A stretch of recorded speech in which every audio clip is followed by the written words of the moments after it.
আর এখন এই এই এই মানে পচা সংস্কৃতি যে কত বিরক্ত করছে দিন দিন, যেখানে যাবেন সেখানেই ধুমধারাক্কা গান। আর গান শোনার মানুষের কিছু রুচি থাকে, কিছু গান ছিল না শুনলে তাও কিছুটা ভালো লাগে, তাই না? এমন কেউ নাই যে গান কানে যায় নাই, আছে না? এমন কোনো মানুষ নাই যে গান আসলে কখনো কানে যায় নাই। কানে যাবেই সবাই, কারণ সবাই তো ওপেনলি শোনে। কিছু কিছু গানের অ্যাটলিস্ট কিছু মান আছে, মানে শুনলে মনে হয় যেন ঠিক আছে গান হচ্ছে, যদিও ওটা হারাম। এখন যেগুলো প্লে হয় দেখবেন, এমন কিছু মিউজিক, এমন কিছু ধুমধারাক্কা, গানের কোনো জাতি না, মানে শয়তান যে নাচছে ওর পাশে কোনো কোনো কোনো কি বলবো, আসলে কোনো সন্দেহ নাই ওর পাশে শয়তান নাচছে। এমন এমন সাউন্ড, আর যদি যা বলেন ভাই সাউন্ডটা একটু কমায় দেন, পাশে আলেম আছে বা মসজিদ আছে বা নামাজ হচ্ছে, আরো জোরে দিবে সাউন্ড। এদেরকে সামাজিকভাবে প্রতিহত করা দরকার। এদের বিরক্তি এত বেড়ে গেছে, মাঝে মাঝে এমন কিছু দিবস আছে, দিবসগুলো গানের জ্বালা রাত্রে ঘুম হয় না। মুমিন বান্দা ঈশার নামাজ পড়ে ঘুমিয়ে যাবে, শেষ রাত্রে উঠবে, ও সারা রাত ঘুমই হবে না এই গানের জ্বালায়। বিয়ে হবে দেখবেন ধুম ধারাক্কা গান লাগিয়ে দিয়েছে। একদম একটা ফ্ল্যাটের মধ্যে 10টা পরিবার আছে, ওর কোনো খেয়ালই নাই, ও একাই পরিবার, ছাদের উপর যাবে ধুম ধারাক্কা গান বাজাবে, মাশাআল্লাহ এই বরকত নিয়ে জীবন শুরু করছে। এই অভিশাপ নিয়ে জীবন শুরু করলে বৈবাহিক জীবন সুখী হবে? শয়তানের আনুগত্য দিয়ে জীবন শুরু করেছে দেখবেন। আবার এমন সময় অনেক কিছু কনসার্ট হয় দেখবেন, স্টেজে এমন ভাবে নাচানাচি করে মনে শুয়োর আর বারণ নাচছে। হ্যাঁ, হাদিসে এই শব্দ এসেছে, আমার উপর রাগ করবেন না। নবী সাল্লাল্লাহু আলাইহি ওয়াসাল্লাম বলেছেন, যারা এই উম্মতের মধ্যে মাদককে হালাল করে নিবে, বাদ্যযন্ত্রকে হালাল করে নিবে, এবং যারা নর্তকী নাচাবে এবং মিউজিক্যাল ইনস্ট্রুমেন্টের সাথে এদের গভীর সম্পর্ক থাকবে, একদিন সকালে আল্লাহ পাক এদেরকে বানর আর শুয়োর বানিয়ে দিবেন। একদম টাটকা হাদিস, আখিরুজ্জামানের হাদিস। পড়ে দেখেন, আলেম ওলামাকে জিজ্ঞাসা করেন, হাদিসটা না থাকলে আমার নাম বদলাই ফেলাবো। এই হাদিসও আছে। এটা কি ফিজিক্যালি হবে? আমার কাছে মনে হয় না ফিজিক্যালি হবে, আল্লাহু আলাম, আল্লাহ ভালো জানেন। তা আমার কাছে মনে হয় না যে ফিজিক্যালি হয়তো বা হবে না, ইন্টারনালি তারা বানর আর শুয়োরের মতো হয়ে গেছে, আমার কাছে তাই মনে হয়। ভিতর থেকে স্বভাবগতভাবে দেখবেন বানর আর শুয়োরের মতো করছে। তো কি করবেন? এখানে ঈমান নিয়ে আপনি চলবেন কি? নূর কি জিনিস বোঝাতে গিয়ে আপনাকে এই কথাগুলো বললাম। আপনি 10টা দিন ইতিকাফ করে তারপরে এই পরিবেশে যান, আপনি আল্লাহর নূর নিজেই বুঝতে পারবেন, আল্লাহর নূর কি জিনিস, আধ্যাত্মিকত্ব কি জিনিস। আপনার কাছে এগুলো ভালো লাগবে না, আপনার মন, আপনার কান শুনতে চাইবে না, আপনার চোখ দেখতে চাইবে না। আর এগুলোতে থাকতে থাকতে থাকতে থাকতে যদি এগুলোকে স্বাভাবিক মনে হয়, তাহলে বুঝবেন আপনার কলবে নূরের ছিটা ফোটাও নাই, কলব আগেই মরে শেষ হয়ে গেছে। এখন আমাদের কলব এই অবস্থায় আছে। আমাদের চারপাশে এগুলো দেখছি না, গান বাজনা, বাদ্যযন্ত্র, মাদক, বেহায়াপনা, অশ্লীলতা, বেপরদামি, পর্নোগ্রাফি, ব্লু ফিল্ম, সব তো দেখছি নিত্যদিন, প্রতিদিন দেখছি। তো এগুলো দেখে যেহেতু আমাদের মনের মধ্যে কোনো রিয়াকশন আসে না, বুঝতে হবে মন কিন্তু নাই, dead. We are living with a dead heart. আমরা একটা মৃত হৃদয় নিয়ে ঘুরছি আর কি, আর কিছু না। এখন এই হৃদয়ে ঝাঁকি দিবে কিভাবে? এই অবস্থায় মৌত আসলে কি হবে? মৌতের কষ্ট খুব বেশি হবে। মৃত কলব অবস্থায় যদি মৌত চলে আসে, তাহলে মৃত্যুর যন্ত্রণাটা খুবই কঠিন হবে। কত কঠিন হবে আমি একটা হাদিস দিয়ে বুঝাচ্ছি। আমি এই হাদিসের নাম্বার এখন বলতে পারছি না, কারণ অনেকদিন আগে হাদিসটা পড়েছি, বাট আমি হাদিসটা পড়েছি। এবং যদি কেউ দলিল চান আমি আপনাকে প্রাইভেটলি দিতে পারবো ইনশাআল্লাহ। কোনো একজন নবী আল্লাহকে বলেছিলেন যে আমি বারজাখের মানুষের সাথে যোগাযোগ করতে চাই। কেমন আছে বারজাখের, বারজাখ বোঝেন তো, পরকালে বারজাখের মানুষ কিরকম আযাব, কিরকম শাস্তি ভোগ করছে, আল্লাহ আমি একটু দেখতে চাই। একজন ব্যক্তি, মেবি উনি মুসা আলাইহিস সালামের যুগের বা ঈসা আলাইহিস সালামের যুগের, আমার ঠিক মনে পড়ছে না, এ দুজনে একজন হতে পারেন। আল্লাহ পাক দেখালেন একজনকে যে এই ব্যক্তি খুবই রুগ্ন, ক্লান্ত, মানে দেখে মনে হচ্ছে তিনি খুবই পেরেশানির মধ্যে আছে। তাকে নবী জিজ্ঞাসা করছেন, একজন নবী জিজ্ঞাসা করছেন, তুমি কি অবস্থায় আছো, কেমন আছো? তো সে বলছে যে আমার মৌত হয়েছে আজকে থেকে 1000 বছর আগে। আমার মৌত হয়েছে আজকে থেকে 1000 বছর আগে, এখন পর্যন্ত মৌতের যন্ত্রণা আমার যায় নাই। আমার কথা কি বুঝতে পারলেন ভাই? যার কলব যত মৃত, রূহ কবজ করার সময় তত শাস্তি হবে, তত বেশি কষ্ট হবে। যার কলব যত পবিত্র, রূহটা অত সুন্দর করে আস্তে করে বের হয়ে চলে আসবে ইনশাআল্লাহ। যেমন কলসি থেকে পানি ঢাললে যেমন হয়, এভাবে রূহটা বের হয়ে চলে আসবে। কলব পরিষ্কার না থাকলে এটা হবে না।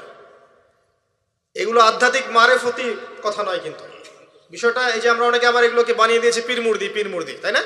এবং নেগলেক্ট করি যেগুলো পীর মুর্দি বয়ান করবেন না, এসব পীর মুর্দি বলে বিষয়টা না। বিষয়টা হচ্ছে আত্মশুদ্ধি। আর একজন পীর যদি একজন মানুষকে আত্মশুদ্ধির পথে নিয়ে যেতে পারেন, বিষয়টা কখনো খারাপ করে দেখার কিছু নাই। একজন মানুষ যদি আরেকজন মানুষকে আত্মশুদ্ধির পথে নিয়ে যেতে পারেন, এটাকে খারাপ করে দেখার কিছু নাই। হ্যাঁ, এগুলোর নামে আমরা অনেক কিছু তৈরি করেছি যেগুলোর হয়তো অস্তিত্ব নাই।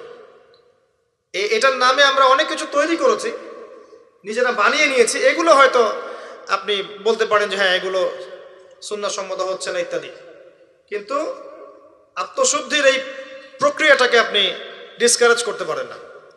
আর আত্মশুদ্ধি আল্লাহওয়ালা মানুষের কাছে না আসলে হবে না। আত্মশুদ্ধির এই বিষয়গুলো এই কিছু কাজ করা এবং কিছু কাজ বর্জনের সাথে জড়িত আছে। আবারও বলছি, এই বিষয়গুলোতে জড়িত থাকলে আপনি আত্মশুদ্ধি পাবেন না। যেমন মাদক, পর্নোগ্রাফি, হারাম মেয়ের সাথে জেনার সম্পর্ক, হারাম বান্ধবী, হারাম অ্যাফেয়ার্স, সুদের সাথে সম্পৃক্ত থাকলে, মনে রিয়া থাকলে, অহংকার থাকলে, গীবত তহমত করলে, এই ধরনের কাজ, বেপরদামি বেহায়াপনার মতো থাকলে, মিউজিকের সাথে থাকলে, জুয়ার সাথে থাকলে, বা এই দুনিয়ার জীবনটাকে খেলতামাশার মতো গ্রহণ করেছেন, আল্লাহর হুকুম আহকামে পরোয়া করছেন না, আজকের দিনটা এনজয় করে নিন, কালকের কি পাতা, এমন আকীদা আদর্শে যারা বিশ্বাসী, এদের মনের মধ্যে আত্মশুদ্ধি আসবে না। আল্লাহ পাক আমাদের সবার কলবগুলোকে পরিষ্কার করুন, পরিপূর্ণরূপে আত্মশুদ্ধি অর্জন করার তৌফিক দান করুন, এবং যে কাজগুলো করলে আল্লাহ পাক আমাদের কলবে আল্লাহ নূর দান করবেন, সেগুলো বেশি বেশি করার তৌফিক আল্লাহ পাক দান করুন। আমিন। একটা এক্সাম্পল দেই, অন্য জায়গায় যাচ্ছি। দেখেন, ইবলিস কি কম জ্ঞানী ছিল? সে কি কম ইবাদত করেছে আল্লাহর? ইবাদতের ক্ষেত্রে, জ্ঞানের ক্ষেত্রে সে তো অতুলনীয় হয়ে আছে। প্রচুর ইবাদত করেছে, প্রচুর জ্ঞানী। এই মহাবিশ্ব সম্পর্কেও জ্ঞান আছে না? তার প্রচুর জ্ঞান আছে। কি কারণে সে চিরস্থায়ী জাহান্নামী হলো? একটা আদেশ লঙ্ঘন করেছে। এই তো একটা আদেশ তো আদম আলাইহিস সালামও লঙ্ঘন করেছে। তাকে বলা হয়েছে গাছের কাছে যেও না, আমাদের পিতা ভুল করে গাছের কাছে চলে গেছে। এটাও তো একটা অন্যায়, তাই নয় কি? এটা তো আল্লাহর আদেশকে লঙ্ঘন করা হলো। আদম আলাইহিস সালাম তওবা করে ফিরে এসেছেন, বলেছেন রব্বানা যালামনা আনফুসানা ওয়া ইল্লাম তাগফির লানা ওয়া তারহামনা লানাকুনান্না মিনাল খাসিরিন। এটা আদম সন্তানের স্বভাব, ভুল করবে, তওবা করে ফিরে আসবে। কিন্তু ইবলিস, সে তওবা করে ফিরে আসেনি, বরং আবা ওয়াস্তাকবারা, সে অবাধ্য হয়েছে, অহংকার করেছে। খালাকতানি মিন নার ওয়া খালাকতাহু মিন তিন। এই যে অন্যকে ছোট করা, তুচ্ছ করা, আল্লাহর আদেশকে অস্বীকার করা, অহংকার করা, এই অহংকারের কারণে তার সমস্ত এলেম এবং আমল সব ধ্বংস হয়ে গেছে। তো এখন যদি আমরা অনেক এলেম আমল করি, মনে অহংকার থাকে, আত্মশুদ্ধি অর্জন হবে? আত্মশুদ্ধি সবচেয়ে ইম্পর্টেন্ট জিনিস। আমি একটা বই সাজেস্ট করছি, বইটা আমি পড়ছি, কিন্তু আমার পড়ার পরে আমার আসলে পিপাসা মেটেনি এখনো। এই টপিকের আরো বেশ কিছু বই আমি সংগ্রহ করার চেষ্টা করছি ইনশাআল্লাহ তাআলা। আগামীতে আমি এই টপিকে, শুধু এই টপিকেই আলাদা স্বতন্ত্র একটা লেকচার দিব ইনশাআল্লাহ তাআলা। আল্লামা তাকি উসমানী হাফিজাহুল্লাহ, তার একটা বই আছে আত্মশুদ্ধি ও তাসাউফ। বইটা পড়েন। বইটা পড়লে আপনার কাছে মনে হবে যে বইটা আপনার জন্য লেখা হয়েছে। বইটা পড়ছিলাম আর মনে হচ্ছিল যে বইটা আমার জন্যই লেখা হয়েছে। মনে হয় বইটার প্রতিটা ওয়ার্ড আমাকেই বলা হচ্ছে। মন দিয়ে পড়েন আর পড়াশোনার অভ্যাস করেন। একদিন লেকচার শুনলেন 1 ঘন্টা 1.5 ঘন্টা, এটা আপনার জীবন পরিবর্তনের জন্য যথেষ্ট নাও হতে পারে। হ্যাঁ, যদি আল্লাহওয়ালা তেমন মানুষ হন হয়তো বা হবে। আমাদের মতো মানুষের লেকচারে 1 ঘন্টা 1.5 ঘন্টা লেকচার শুনেও আপনার জীবন পরিবর্তন না হওয়ার সম্ভাবনাই বেশি। কথা তাসির হয় তখনই যখন বক্তার মধ্যে ইখলাস থাকে, দিনের প্রতি মহব্বত থাকে, আল্লাহর দিন, আল্লাহর জমিনে প্রতিষ্ঠার মানসিক চেষ্টা থাকে, মনের দরদ থাকে। जो बात दिल से निकलती है दिल पे असर करते है, এটা কথা আছে না? যে কথাগুলো দিল থেকে বের হয় সেগুলো মানুষের দিলের মধ্যে কি হয়? আসার করে। তো এখন এরকম মানুষের সংখ্যাই বা কত? আর আমরা যে জ্ঞান এবং আমল করি তাতে বুঝতেই পারছি যে আমাদের দ্বারা কি হতে পারে। তারপরেও আলহামদুলিল্লাহ কিছু মানুষের উপকার হচ্ছে, এটাই আলহামদুলিল্লাহ। তবে আমরা যথেষ্ট নই। আমরা আল্লাহর কাছে দোয়া করি, আল্লাহ পাক এমন মানুষদেরকে এইসব চেয়ারে নিয়ে আসুন যাদের কথায় পুরো সমাজ পরিবর্তন হবে ইনশাআল্লাহ, এবং আল্লাহ পাক আমাদের সন্তানদেরকে যেন ওইভাবে বড় করার তৌফিক দান করেন, আমিন। প্রথম কথা বলছি, দেখেন, আত্মশুদ্ধি, মনের নিয়াত, ইখলাস, এটা সবচেয়ে ইম্পর্টেন্ট জিনিস। এটা ছিল না বলেই ওই 3 ব্যক্তি কোথায় গেছে? জাহান্নামে। শহীদ হয়েছে জাহান্নামে, দান করেছে জাহান্নামে, আলেম হয়েছে জাহান্নামে। এটা সেই হাদিস যেটা বর্ণনা করতে আবু হুরায়রা রাদিয়াল্লাহু আনহু অজ্ঞান হয়ে পড়ে যেতেন। প্রথম যেটা সমস্যা ছিল, এদিকে মনোযোগ দেন, আমরা শেষ করে দেব, গুছিয়ে নেব। প্রথম সমস্যাটা কি বলেছিলাম? শিরক। এই শিরকটা প্রত্যেকটা সেক্টরে আছে না? ব্যক্তি, পরিবার, সমাজ, রাষ্ট্রে আছে না? একই সুন্নাহ। ওই যে আইয়ামে জাহিলিয়াতের শিরক এখনকার বিশ্বে আছে না? আছে। তাহলে এখনকার বিশ্বেও কি কিছু তাওহীদপন্থী মানুষের প্রয়োজন আছে না? আছে। দ্বিতীয় সমস্যা সুদ। ওই সমস্যাটা এখনকার বিশ্বে নাই? এখনকার ব্যক্তি জীবনে দেখেন সুদ খায় না, পরিবার সুদখোর না, সমাজে সুদের কারবার নাই, সুদী এনজিওর সয়লাভ আছে না? আছে না? ছোট্ট ছোট্ট গ্রাম বাদ পড়েছে সুদ থেকে? টপ টু বটম কোনো গ্রাম বাদ পড়েছে? পড়ে নাই। বৈশ্বিক ক্ষেত্রে সুদী ব্যাংকিং সিস্টেম নাই, এবং এগুলোর সাথে আমরা জড়িত নই কি? আর নবী সাল্লাল্লাহু আলাইহি ওয়াসাল্লাম কি বলেন নাই, 4 শ্রেণীর মানুষকে আমি লানত করলাম, যে খায় সুদ, যে সুদ দেয়, যে সাক্ষী থাকে, আর যে লেখে। 4 শ্রেণীকেই তিনি লানত করেছেন। নবীর অভিশাপ নিয়ে কেউ হাউজে কাউসারের পানি পাবে? নবী সাল্লাল্লাহু আলাইহি ওয়াসাল্লামের অভিশাপ নিয়ে কেউ কবরে উত্তর দিতে পারবে? সত্যি তাই মনে হয় আপনাদের? আর নবী যাদেরকে অভিশাপ করবেন তাদের জন্য কি নবী সুপারিশ করে জান্নাতে নিয়ে যাবেন? এত সহজ না, এত সহজ না। নবীর লানত কি জিনিস এটা আমরা পরকালে বুঝতে পারবো। আমল করেছে, আমল শোনেন, আমল করেছে, অনেক নেক আমল করেছে, কিন্তু আমলগুলোর মধ্যে বেদাত ছিল। কি ছিল? মানে সুন্নতকে পরিবর্তন করে নতুন আমল দিয়ে প্রতিস্থাপন করেছে, কিন্তু আমল করেছে। এই বেদাতিরা যখন হাউজে কাউসারের পানি খেতে যাবে, একটা পর্দা পড়ে যাবে, আর নবী সাল্লাল্লাহু আলাইহি ওয়াসাল্লামকে বলা হবে, নবীজি বলবেন যে ইন্নাহুম মিন্নি, তারা তো আমার উম্মত, কেন পর্দা পড়ে গেল? তাকে বলা হবে ইন্নাকা লা তাদরি মা আহদাসা বা'দাক, হে নবী, আপনি জানেন না আপনার মৃত্যুর পরে আপনার দিনকে কেমন করে বিকৃত করেছিল। তখন নবীজি বলবেন সুহকান সুহকান লিমান গায়্যারা বা'দি, দূর হও, দূর হও, যারা আমার পরে দিনকে পরিবর্তন করেছো, বেদাত করেছো। এটা বেদাতির শাস্তি, তাকে দূর করে দেয়া হলো। যে আমল করেছে, সারা জীবন আমল করেছে, হালাল খেয়ে আমল করেছে, কিন্তু বেদাত করেছে, তাকে তাড়িয়ে দেয়া হলো। আর যে সুদ খাচ্ছে তাকে কি করা হবে? ভাবেন, একজন মানুষ যদি, আমার কথা শোনেন, একজন মানুষ যদি তার মায়ের সাথে জেনা করে, আপনি কি করবেন তাকে? মনে করেন কালকে উঠে দেখলেন আপনার এই গ্রামের 10 জন মানুষ পাওয়া গেছে, আজকে রাত্রে নাউজুবিল্লাহ তারা মায়ের সাথে, কথাটা বলতে আমার খারাপ লাগছে, তারা মায়ের সাথে খারাপ কাজ করেছে আজকে রাতে। কালকে সকালে এই 10 জনের যদি দোষ প্রকাশ হয়, আপনি কি করবেন? কি করবেন? ফুলের মালা দিবেন? বড় বড় সুন্দর সুন্দর চেয়ার দিবেন, না বড় বড় অফিস করে দিবেন? কোটটাই পরিয়ে বসিয়ে দিবেন? সুদের মধ্য দিয়ে আমরা তাই করছি। নবী সাল্লাল্লাহু আলাইহি ওয়াসাল্লাম বলেছেন 73টা পাপের শাখা আছে, তার সবচেয়ে নিম্ন শাখা কি? আপনারা বলেন না, হাদিসটা তো আপনারা জানেন, বলেন সবচেয়ে নিম্ন শাখা কি? নিজের মায়ের সাথে। আর কোনো ব্যক্তি যদি এই কাজটা করে, আপনি তাকে কিভাবে দেখবেন? একজন ব্যক্তি যদি একাধিক বিয়ে করে, তাকেই তো দেখতে পারেন না। একজন ব্যক্তি যদি ধর্ষণ করে, তো ধর্ষকের শাস্তি আছে না? ধর্ষককে কি সমাজে মানুষ ভালো চোখে থাকে না ঘৃণা করে?